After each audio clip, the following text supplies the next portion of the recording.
Posture is really important. Technique is important. It also really reduces injury.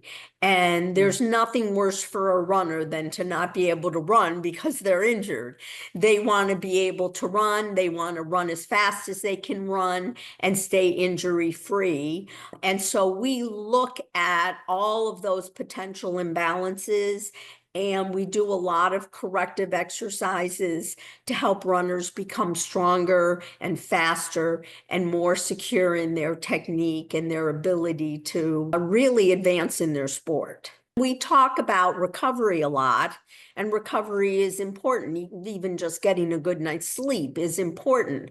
But Pilates specifically strengthens the body while lengthening. And especially for runners, having lengthened muscles that are also, your legs are challenged not just to become stronger, but to have good mobility, to have open hip flexors, to be able to run easily and pain-free and injury-free. So all of that is assessed and reassessed on a regular basis to make sure that you're getting the best that you can get out of your training. The other thing that I think our runners appreciate is running is a repetitive movement in one plane. Yes. And they come to us, and we have such a vast amount of equipment. And I tend to coordinate some functional fitness in with the Pilates, excuse me. And so it adds a lot of diversity to their training. And every session is a little different, and it's fun. It's fun for them. It's fun for me, but it's it reinforces and supports their running, but it's a very different kind of fitness experience for them. I tell people all the time that the thing that I love the most about Pilates, and it's true of fitness as well, is that no matter how strong you get, you can always get stronger. Yeah. So I have clients say to me all the time, do you remember when I couldn't do that? And I say, oh yeah, I remember. Do you remember? And so I think that pretty quickly, within a period of weeks, people start realizing how much stronger they're getting, and they start feeling more comfortable. At the same time, I want to keep challenging them so they can continue to grow. And I think they like that as well, especially athletes. Athletes love to be challenged, and they take it on with a great sense of inspiration, and their attitude about it is great.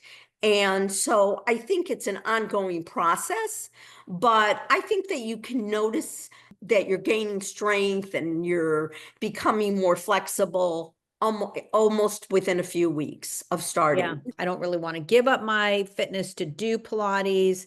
If I do it once a week, is that going to be enough to see results? So talk to, that person who, just really wants to do their fitness and is short on time.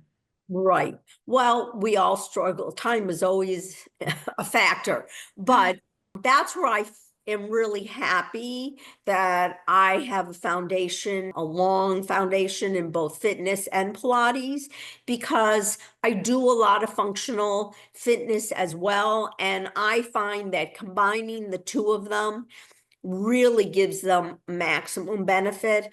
I have one runner right now that really says to me, I want 30 minutes of fitness, I want 30 minutes of Pilates. And we kind of mesh it together, but she recognizes that both provide different benefits.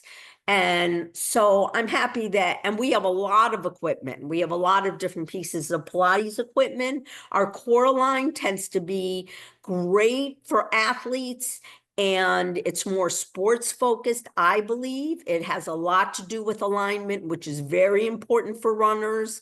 And we also have fitness equipment, dumbbells, and the cable and TRX and all of those things that we work with at the same time. So there are a lot of options. One of the things is typically where there are classes, there may be a chair and a reformer, but we have so much more than that. So we have a lot more equipment options, and having more equipment options really benefits the client in a lot of ways, because diversity of training, number one benefit of that is that overall you become better conditioned. You know, a lot of people do the same thing all the time, and that happens in classes a lot, is they do a same sort of class all the time. Whereas with all the equipment that we have and working with fitness and with Pilates, you really get a lot of diversity in your training. So you get better condition, but that means you're stronger, you're better capable of being a faster runner, a better athlete, you're out of pain, less injury. I mean, there are a ton of benefits. And if you feel that for some reason you'd like to train twice a week in Pilates, but you cannot afford to only do a single session solo, then you can always do one class and one private, and that gives you a little balance, and it'll also help us to be able to recognize if something's happening that needs some attention before it becomes a full-blown injury. Well, let me say, first of all, I was talking about lengthening muscles, there are a number of Pilates exercises that are just naturally lengthening the muscle and stretching to some degree. But running can be very taxing on the musculature of your body. And so there are a number of runners and other athletes that, you know, they've gotten stronger, they have gotten more flexible, but they're still tight.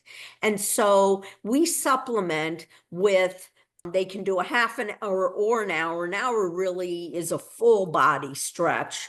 A half an hour is more targeted, but stretching where I'm using the equipment to help stretch them, but I'm also manually stretching them. I'm using a stretching strap, the Theragun. There are all these things that we will apply, and the specific purpose of that session is just to create added flexibility. And so a lot of people will have 2 or 3 fitness / Pilates sessions a week, and then they'll add in that 30-minute stretching session. It has made a huge difference.